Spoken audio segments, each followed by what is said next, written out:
Assalamualaikum warahmatullahi wabarakatuh.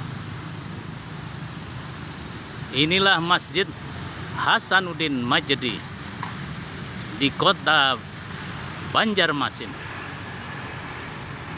Masjid Hasanuddin Majdi menjadi salah satu masjid yang menjadi rujukan masyarakat untuk melaksanakan kegiatan ibadah sholat wajib dan sunat sehari-hari, juga kegiatan-kegiatan keagamaan yang lainnya seperti pesta perkawinan ataupun pengajian umum.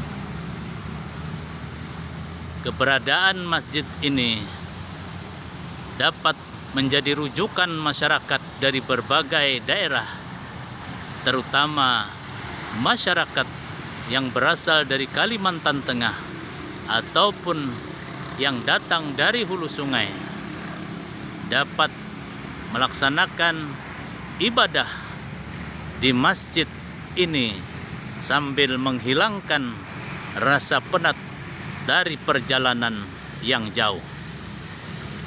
Nama Hasanuddin Majdi diambil dari salah seorang tokoh mahasiswa yang gugur pada tahun 1966 dan dianugerahi sebagai pahlawan Ampera. Fahmi Amrusi, Rumah Banjar, melaporkan. Assalamualaikum warahmatullahi wabarakatuh.